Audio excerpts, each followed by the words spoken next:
Mom, please just stay in the car. I don't want anyone to see you looking like that. My daughter Isabella's words cut through me like a knife as we sat outside the Beverly Hills Country Club where her engagement party was about to begin. I looked down at my simple blue dress and worn shoes, then caught my reflection in the car mirror. My graying hair was pulled back in a messy bun, and my face showed every one of my 52 years. Isabella adjusted her designer engagement ring and checked her makeup one more time. At 26, she was stunning in a way that I had never been. Her long blonde hair caught the California sunshine, and her expensive dress fit her perfectly. I'll just wait here until it's over, I said quietly, my heart breaking a little more. Actually, maybe you should just go home. Alex's family is very particular about appearances. His father owns 3 hotels, and his mother was a model. I can't have them thinking I come from. She gestured at me dismissively. I nodded and started the engine of my old Honda, watching as she walked toward the club entrance where her fiancé Alex waited with his perfectly polished family. As I drove away from the country club, I thought about how we had gotten to this point. Isabella had been ashamed of me for as long as I could remember. Even in high school, she would make me drop her off blocks away from school so her friends wouldn't see me. You're so embarrassing, Mom, she would say. Why can't you dress better?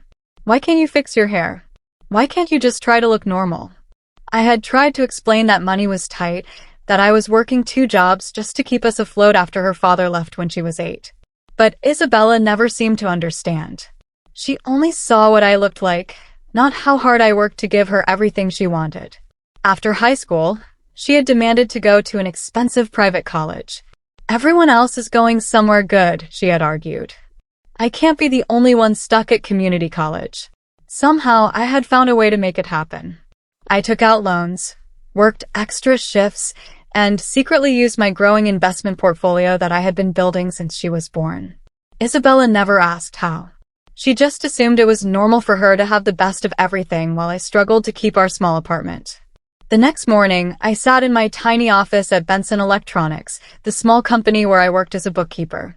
My boss, Mr. Benson, was a kind man who had given me a job when I desperately needed one 15 years ago. What Isabella didn't know was that I had been much more than just a bookkeeper. For the past 18 years, I had been secretly day trading and making careful investments using every spare dollar I could find. Starting with just $500 when Isabella was a baby, I had slowly built a portfolio that was now worth $2.8 million. I taught myself everything about the stock market, reading every book and watching every tutorial I could find. Every expensive gift Isabella received had been funded by my careful investment gains. The partial scholarship she thought she had earned for college? I had anonymously donated money to her school's scholarship fund, specifically for students with her profile. The summer internship at the marketing firm? I had quietly purchased advertising services from them and mentioned my talented daughter needed experience. Most of her living expenses in New York were covered by small monthly transfers I made to look like investment dividends from a modest trust fund. I had been subsidizing her lifestyle for years while living like I was poor. My phone rang, interrupting my thoughts. It was Isabella, and she sounded panicked. Mom, something terrible happened. Isabella's voice was shaking. I just got fired from my marketing job. They said they're cutting costs, but I think it's because I missed too many days planning the wedding. I felt a pang of sympathy, but I kept my voice neutral. I'm sorry to hear that, honey. What will you do now? I don't know. The wedding is in 3 months, and everything is already planned and paid for. The venue alone cost $15,000. Alex's parents are going to think I'm a complete failure. What she didn't know was that I had been making anonymous contributions to their wedding fund through a fake contest I had arranged with a local business. Not the entire amount, but enough to make the expensive venue affordable on their combined salaries. Maybe you could find another job quickly, I suggested. You don't understand, Mom. Good marketing jobs don't grow on trees. I was making decent money there. Now I have rent, car payments, and wedding expenses. I can't just work at some random place. What about your savings? Isabella laughed bitterly. What savings? Do you think I make enough money to save much while living in Manhattan? Everything goes to living expenses. I sat in silence, knowing that her modest living expenses were actually subsidized by monthly transfers that I disguised as investment returns from a small inheritance she believed came from my deceased mother. That evening, I made a decision that would change everything. I pulled out a leather notebook where I had been keeping track of every dollar I had spent supporting Isabella over the years. The total was significant. $340,000 over the past 8 years. College expenses, $85,000 in loans I had quietly paid off plus scholarship money I had donated. Living expense supplements, $800 per month for 4 years during and after college. Car down payment and insurance help, $12,000. Wedding fund contributions, $18,000 so far. Various lucky breaks and mysterious gifts, approximately $45,000 total. And that was just the obvious help. There were also the smaller things. The investment account I had set up that generated modest monthly dividends. The networking opportunities that fell into her lap when I quietly purchased services from companies that needed young marketing talent. The credit line I had secured for her emergencies. I had been playing fairy godmother for so long that Isabella had started to believe she was naturally lucky and talented. She had no idea that many of her opportunities had been carefully arranged by the mother she was ashamed to be seen with. Now, sitting in my small apartment eating a frozen dinner while she attended expensive restaurants, I realized something had to change. Tomorrow, I would begin the process of stopping the financial support. It was time for Isabella to learn what real independence looked like. The next morning, I called my financial advisor, Carlos Williams, who was one of the few people who knew about my investment success. I want to stop all the monthly transfers to Isabella's account, I told him. Everything. The dividend payments, the scholarship fund contributions, all of it. Carlos was quiet for a moment. Are you sure about this, Helen? That's going to be a significant change for her monthly budget. I'm sure. And I want to cancel the emergency credit line I set up for her. The one linked to your investment account? Helen, she's been using that pretty regularly for the past year. If you close it now, her next payment might bounce. Then she'll learn to budget better. I also made the difficult decision to stop making anonymous contributions to the various funds and contests that had been helping her lifestyle. The wedding venue payment plan I had been secretly supplementing would now be entirely on her and Alex. When should this take effect? Carlos asked. Immediately. And Carlos? I want you to prepare a detailed report showing exactly how much money I've invested in supporting her over the years. I have a feeling I'm going to need it soon. This wasn't about being cruel. This was about forcing my daughter to finally see the difference between earned success and subsidized comfort. A week later, Isabella called me in a panic. It was 8 p.m. on a Tuesday, and I was making dinner when my phone rang. Mom, something weird is happening with my bank account. That monthly deposit that usually comes in didn't happen. I called the bank, and they said the account it was coming from is closed. I kept my voice steady. What deposit is that, honey? You know, the dividend thing from Grandma's trust fund.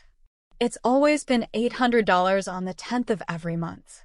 I've been counting on it for groceries and utilities. There never was a trust fund from my mother, I thought to myself. That was me, making sure you could afford your expensive New York lifestyle. Maybe you should call the trust administrator, I suggested, knowing there wasn't one. I tried. The bank gave me a number, but it's disconnected. This is so weird, Mom. And my credit card got declined yesterday when I tried to pay for groceries. The one I only use for emergencies. Maybe you should look at your budget and see what you can cut back on. Budget? Mom, I live in Manhattan. There isn't anything to cut back on. Every dollar goes to rent, transportation, and basic living expenses. Isabella's voice was getting more frantic. And now Alex is asking questions about the wedding expenses. We're supposed to make another payment to the venue next week, and I don't know where the money is going to come from. The following week, Isabella's problems multiplied. She called me twice in one day, each time more desperate than the last. Mom, I'm really scared. My rent is due, and without that monthly deposit, I can't make the full payment. I tried to get a cash advance, but my credit limit got reduced for some reason. How much are you short? I asked, though I could easily solve her problem with a single transfer. $400. That doesn't sound like much, but it might as well be $4,000. I've applied to 10 jobs this week, but none of them pay as much as my old job, and they all want people who can start immediately. What she didn't understand was that her basic living expenses had been artificially low because of my secret support for years. Without my monthly supplements, she was discovering what life in Manhattan actually cost. What about Alex? Can't he help with the rent? He's stressed about money too. His parents cut his allowance because they want him to be more independent before we get married. And now he's questioning how we've been affording all the wedding expenses on our salaries. I felt a pang of guilt but stayed strong. This was exactly what needed to happen. Both Isabella and Alex needed to understand the reality of their financial situation. Maybe you could find a cheaper apartment, I suggested. Mom, you don't understand. If I move to some cheap place in Queens, it will hurt my professional image. Alex's family already thinks I'm not good enough for him. 3 weeks later, Isabella was forced to give up her Manhattan apartment. She called me from a friend's couch, crying and humiliated. I had to break my lease, she sobbed into the phone. I couldn't make rent for 2 months. The landlord was threatening legal action. Where are you staying now? On my friend Katie's couch in Brooklyn. It's temporary, but I feel like such a failure. And Alex, his parents convinced him that maybe we should postpone the wedding until we're both more financially stable. I'm sorry, honey. That must be very difficult. Postpone means cancel, Mom. His mother thinks I'm irresponsible with money, and honestly, I'm starting to think she's right. I don't understand how I went from doing fine to being completely broke in just a few weeks. I felt a moment of weakness, wanting to transfer money into her account immediately. But then I remembered how she had told me to wait in the car at her engagement party, too embarrassed to let Alex's family see me. Maybe this is a good opportunity to reevaluate your priorities, I said gently. You don't understand anything. Isabella screamed into the phone. I can't just start over from nothing. I have a reputation to maintain. I have a certain standard of living that people expect from me. The call ended when she hung up on me. But for the first time in years, I didn't rush to fix her problems. 2 weeks later, Isabella showed up at my apartment. I opened the door to find her standing in the hallway with one suitcase, her designer clothes wrinkled and her perfect makeup smeared from crying. I have nowhere else to go, she said quietly. Katie needs her couch back, and I can't afford even a studio apartment on what I'm making from temp work. I let her in, and she looked around my tiny studio apartment with a mixture of desperation and disgust. The furniture was old but clean. The kitchen was barely big enough for one person. There was no room for her expensive belongings. How do you live like this? She asked, setting her suitcase down carefully as if the floor might contaminate it. It's what I can afford, I replied simply. But you've been living here for years. Haven't you tried to improve your situation? Get a better job or apply for promotions? I almost laughed. If she only knew that I had more money in my investment accounts than she had ever seen in her lifetime. Some of us don't have the luxury of being picky about jobs or apartments, I said. That night, Isabella slept on my small couch, complaining about the traffic noise and the uncomfortable cushions. I lay in my bed listening to her toss and turn, wondering how long it would take for her to start asking the right questions. The next morning, Isabella began her job search in earnest. She set up her laptop on my tiny kitchen table and spent hours scrolling through job listings, her frustration growing with each application. These salaries are insulting, she muttered. $38,000 a year? I spend more than that on professional clothes and networking. Most people live on much less, I pointed out. Most people don't have my education and experience. I have a degree from a good school and 3 years of marketing experience. What she didn't know was that her marketing experience had been at a company where I had been one of their biggest advertising clients, giving me influence over hiring decisions. Her glowing performance reviews had been genuine, but the opportunity itself had been orchestrated. Maybe you could start with a smaller company and work your way up, I suggested. I can't afford to start over at entry level. I have student loans to pay, and I need money for professional clothes and apartment deposits. Student loans that I had been secretly paying for 2 years, I thought, and professional clothes that came from a credit line I had established for her emergencies. As the day wore on, Isabella's mood grew darker.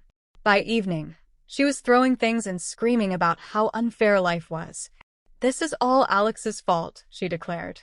If he hadn't been such a coward about money, we'd be married by now and sharing expenses. A week passed, and Isabella's job search was going nowhere.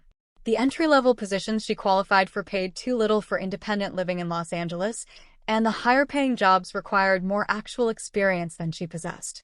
During this time, I watched her carefully. She still spent an hour every morning on her hair and makeup, even though she had nowhere to go. She ordered takeout instead of cooking, putting small amounts on the one credit card that still worked.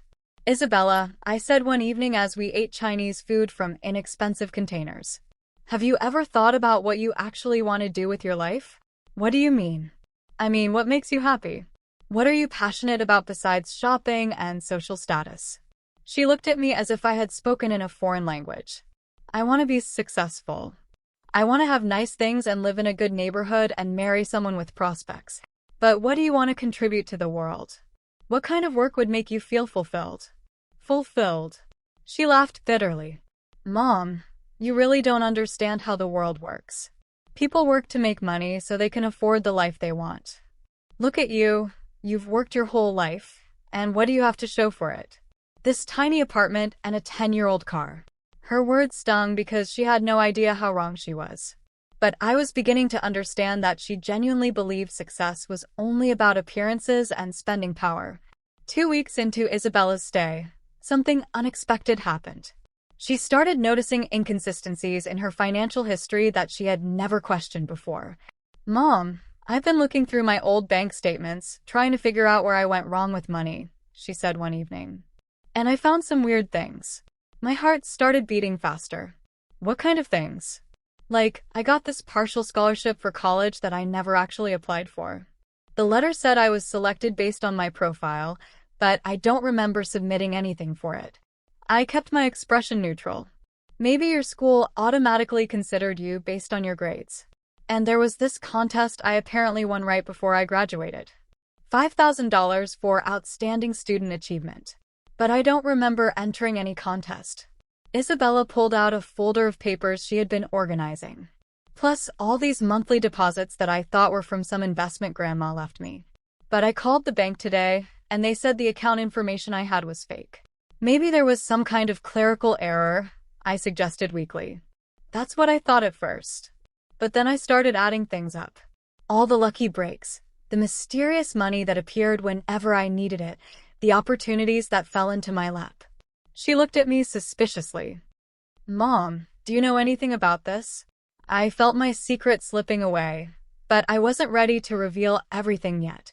"Honey, I think you might be overthinking this." 3 days later, Isabella came home from the library with a serious expression on her face. "Mom, I spent the day researching financial records and trying to trace where some of these payments came from," she said slowly. "I found something very interesting." My mouth went dry. "What did you find?" "Several of the payments were traced back to a company called HW Investments. Does that name mean anything to you?" My heart was pounding. HW Investments was one of the shell companies I had created to channel money to Isabella anonymously. "I don't think so." "Why?" "Because when I researched the company ownership, your name came up as the registered agent." The silence that followed felt endless. Isabella was staring at me with a mixture of confusion and growing understanding. "Mom, I need you to be honest with me. Have you been sending me money all these years?" I sat down across from her, realizing that the moment I had been dreading and anticipating was finally here. "Not exactly sending you money," I said carefully. "What do you mean, not exactly?" I walked to my closet and pulled out the box of financial documents I had been keeping hidden. "Isabella, I need to tell you something about my life that I've never shared with anyone." Her eyes widened as I set the box on the table. "I'm not just a bookkeeper who can barely pay rent." I opened the box and pulled out recent investment statements, showing Isabella the reality of my financial situation. "I currently have $2.8 million in various investment accounts," I said quietly. "I've been building this portfolio for 18 years, since you were 8 years old." Isabella's hands shook as she looked at the papers. "This says you made $340,000 in capital gains last year alone. It was a good year for tech stocks. But you live like you're poor. You drive an old car and shop at discount stores and live in this tiny apartment. Because I was spending my investment gains on you." I pulled out my leather notebook and showed her the detailed record I had kept. Every tuition payment, every monthly supplement, every mysterious contest and lucky break. The scholarship money that helped pay for college? I donated it anonymously. The monthly dividend payments you thought came from your grandmother? That was me, transferring investment profits to make your life easier.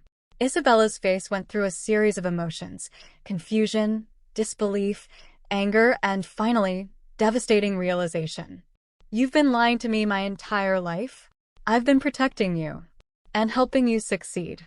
Helping me succeed? You made me think I was talented and lucky when it was all fake. I felt a flash of frustration. Your talent is real, Isabella. I just made sure you had opportunities to use it. Do you think successful people don't have help?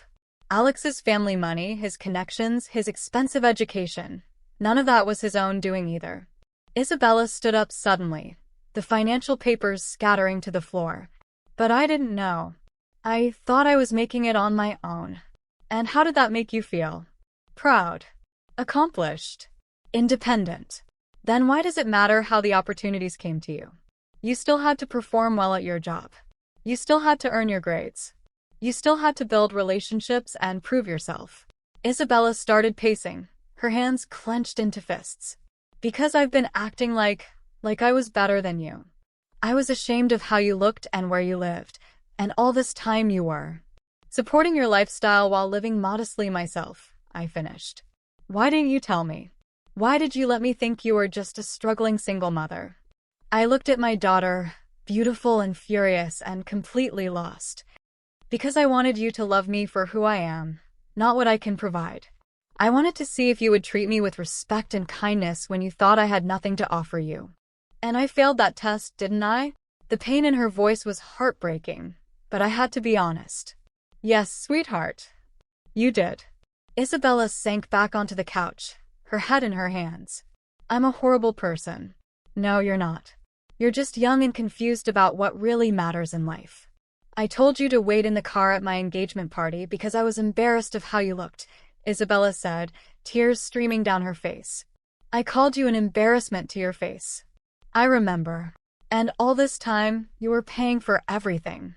Not just my basic needs, but my whole lifestyle. Every advantage I thought I had earned. I nodded. The engagement party venue? I made an anonymous contribution to make it affordable. Your apartment deposit when you moved to New York? That came from my investment gains. Isabella looked up at me with tears in her eyes. Why did you keep helping me when I treated you so badly? Because you're my daughter. Because I love you. Because I hoped that someday you would mature and realize that a person's worth isn't measured by their appearance or their bank account. I'm so sorry, Mom. I'm so incredibly sorry. It was the first time she had apologized to me in years, and I felt something tight in my chest finally loosen. I know you are. What happens now? Are you going to kick me out? Cut me off completely. I looked around my tiny apartment, thinking about all the years I had lived frugally while making sure Isabella had everything she wanted. That depends on what you decide to do with this information. Are you going to keep expecting me to subsidize a lifestyle you can't afford? Or are you going to figure out how to build a real life for yourself? The next morning, Isabella surprised me. Instead of sleeping until noon like she had been doing, she got up early and made coffee for both of us. She had also gone through her belongings and separated them into 2 piles. What's all this? I asked, gesturing at the clothes and accessories spread across the floor. I'm selling everything I can't afford to replace on my actual income, she said. These designer pieces, most of these clothes, the expensive jewelry, I'm going to sell them and use the money to get my own place. Isabella, you don't have to do that. Yes, I do. I need to understand what it's like to live within my real means, not some fantasy budget where mysterious money appears whenever I need it. She held up a purse that I recognized as one she had bought during a shopping trip to Beverly Hills. This bag cost $1,200. That's almost a month's rent in a normal apartment, and I carried it around like it was nothing. You thought you could afford it, but I couldn't, really. I was living in a fantasy world where I thought I was successful, but I was just spending money I didn't earn. She looked at me with a mixture of shame and determination. I want to get a real job. Something I can actually do well and that pays enough for me to live independently, without any help from you. What kind of job? I don't know yet. Maybe something where I can help people instead of just trying to sell things to people who already have too much. Over the next month, I watched Isabella transform before my eyes. She applied for jobs at nonprofit organizations, community centers, and small businesses. She researched affordable apartments and created realistic budgets for the first time in her adult life. Most importantly, she started asking me questions about my life. Real questions about who I was and how I had built my investment portfolio. "How did you learn about investing?" she asked one evening as we sat together on the couch. "I started reading everything I could when you were a baby," I explained. "Your father left us with nothing, and I was terrified of being poor forever. So I taught myself about stocks and compound interest and started investing every spare dollar. But why didn't you improve your own living situation? You could have moved to a nice house and bought expensive clothes." "Because I was putting everything into securing your future. And because I learned that having money and spending money are two different things." "What do you mean?" "Wealthy people who stay wealthy usually live below their means and invest the difference. People who go broke are often the ones who spend everything on looking rich." Isabella nodded thoughtfully. "Like Alex's family. They spend so much on appearances that they had to cut his allowance." "Exactly. And like you were doing with my investment gains." I feel so stupid. All those years, I thought I was successful, but I was just spending someone else's money to look successful. Now you know the difference. The question is what you're going to do with that knowledge.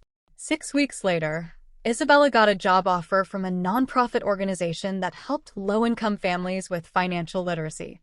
The salary was $42,000 a year, less than she had spent on clothes in some years, but she was genuinely excited about it. "They want me to help people learn how to budget and save money," she told me. The irony is incredible, considering I've never actually budgeted in my life. Maybe that's exactly why you're the right person for the job. You understand what it's like to live beyond your means. Isabella found a small one-bedroom apartment in a safe but modest neighborhood. It was a far cry from her Manhattan fantasy, but she seemed proud of it. "It's mine," she said as she showed me around the empty rooms. I mean, really mine. I can afford the rent with my actual salary, and I even have money left over for savings. How does that feel? Scary but good. Like I'm finally growing up for real. On moving day, I helped her carry her significantly reduced belongings up 2 flights of stairs. She had sold most of her designer items and used the money to buy practical furniture and household items. "Mom," she said as we assembled a simple kitchen table together. "I want to ask you something, and I want you to be completely honest." "Okay. Do you think I can actually make it on my own? Without your money?" I looked at my daughter, her hair in a ponytail, wearing jeans and a t-shirt, assembling furniture with determination and hope in her eyes. "I think you're going to be just fine." 4 months later, Isabella was thriving in her new life. Her job at the nonprofit had led to additional responsibilities, and she was now training new volunteers in their financial education program. She had also started dating someone new, a teacher named Marcus who drove a practical car and shared her newfound interest in living authentically. "He's nothing like Alex," she told me over coffee at a small cafe near her apartment. "He doesn't care about designer labels or expensive restaurants. He cares about making a real difference in his students' lives." "He sounds wonderful." "He is. And Mom, I need to tell you something." I told him the whole story about you and the money and how awful I was to you. I felt a flutter of anxiety. How did he react? He said it explained why I'm so passionate about helping people avoid financial mistakes. And he said he's proud of me for choosing to live honestly instead of taking easy money from you. Isabella reached across the table and took my hand. "I've been thinking about what I put you through all those years. Making you live like you were poor while I spent your money carelessly. Never appreciating your sacrifices or even acknowledging them. Isabella, we don't need to keep." "Yes, we do. Because I want you to know that I understand now. You gave me the greatest gift possible." "What's that?" "You let me fail. When I lost my job in my apartment and had to face reality, you could have rescued me immediately. But you didn't." I squeezed her hand. "It was the hardest thing I've ever done." "I know it was. But it saved me from becoming the kind of person who never learns and never grows." Isabella smiled. And now I have something I've never had before. What's that? Real self-respect. When I succeed at work or accomplish something in my personal life, I know it's genuine. I know I earned it with my own effort. As we walked back to her apartment, Isabella showed me the small community garden where she had started volunteering on weekends. I'm growing vegetables, she said proudly, pointing to neat rows of plants. Real vegetables that I can eat or share with neighbors. It's so different from buying expensive organic produce just because it was trendy. You look happy, sweetheart. Really happy. I am. For the first time in my adult life, I feel like I know who I actually am instead of who I was pretending to be. That evening, Isabella invited me to stay for dinner. She cooked a simple meal with vegetables from her garden, and we ate at her small kitchen table with mismatched plates she had bought at a thrift store. Mom, I want to ask you something, she said as we cleaned dishes together. What are you going to do now? Are you going to keep living in that tiny apartment and pretending to have no money? I had been thinking about that question for months. I'm not sure. This whole experience has taught me things too. Like what? Like maybe I was hiding from life just as much as you were. Just in a different way. What do you mean? I mean I built this investment portfolio, but I was afraid to enjoy any of it. I was so focused on providing for your future that I forgot to live my own life. Isabella nodded thoughtfully. So what would make you happy now? I'd like to travel. I've always wanted to see Europe and Asia, but I never felt like I could spend the money on myself. You should do it, Mom. You've earned it. And I'd like to move to a nicer place. Not a mansion, but somewhere with a real kitchen and maybe a small garden. That sounds perfect. Over the next few months, I began to make changes in my own life. I bought a modest but comfortable house with a beautiful garden. I started planning a trip to Italy and Japan. Most importantly, I began to enjoy the wealth I had worked so hard to accumulate. Isabella came to visit my new house for Thanksgiving, bringing Marcus with her. As we cooked dinner together in my spacious kitchen, I marveled at how much had changed in just 8 months. I have something to tell you both, Isabella announced as we sat down to eat. Marcus grinned and pulled out a simple engagement ring. We're getting married, Isabella said, tears of joy in her eyes. Congratulations. I hugged them both. When? Next spring. And Mom, I want to ask you something important. Anything. Will you walk me down the aisle? I know it's not traditional, but you're the person who raised me and shaped me into who I am. I would be honored. And there's something else, Isabella continued. We want to have a simple wedding. Nothing expensive or flashy. Just our families and close friends in the community center where I work. That sounds beautiful, sweetheart. Marcus and I have been talking about money and how we want to handle finances in our marriage. We want to be completely transparent with each other and live within our actual means. Marcus nodded. Isabella told me everything about how she grew up, and I think it taught her valuable lessons about the difference between having money and being wealthy. What do you mean? I asked. Being wealthy is about having security and options, Isabella explained. Having money is just about spending on things that don't really matter. I'm proud of both of you, I said. And Isabella, I want you to know that watching you choose authenticity over easy money has been the greatest joy of my life. As the evening continued, I realized that my decision to stop enabling Isabella's artificial lifestyle had given us both something precious, a genuine relationship based on love and respect rather than financial dependence. Mom, Isabella said as they were leaving, I need to ask you one more thing. What's that? Are you ever going to forgive me for all those years I treated you badly? I pulled my daughter into a hug. I forgave you the moment you chose to grow up instead of taking the easy way out. I love you, Mom. The real you, not the fake poor version you were pretending to be. I love you too, sweetheart. Both versions of you, the spoiled girl you used to be and the strong woman you've become. 8 months later, I stood in the community center where Isabella worked, watching her marry Marcus in a ceremony that cost less than one of her old designer handbags. She wore a simple white dress from a department store, and she had never looked more beautiful. The guests were their coworkers, neighbors, and friends they had made through their volunteer work. It was the kind of wedding where people genuinely celebrated the couple's love rather than trying to impress each other with their outfits or connections. As I walked Isabella down the aisle, I thought about the journey that had brought us to this moment. The pain of her rejection, the difficulty of watching her struggle, and the joy of seeing her choose growth over comfort. "Thank you," she whispered to me as we reached the altar. "For what?" "For loving me enough to let me fail. For teaching me that real wealth isn't about money, it's about being genuinely content with who you are." After the ceremony, Isabella and Marcus approached me with serious expressions. "Mom, we have a proposition for you," Isabella said.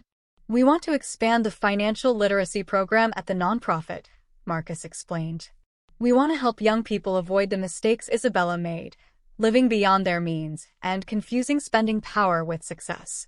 "That sounds wonderful, but why are you telling me?" Isabella smiled. "Because we want you to be our partner. Not just our financial backer, our actual partner. We want to use your investment expertise and business knowledge to help people learn the difference between looking successful and actually being successful."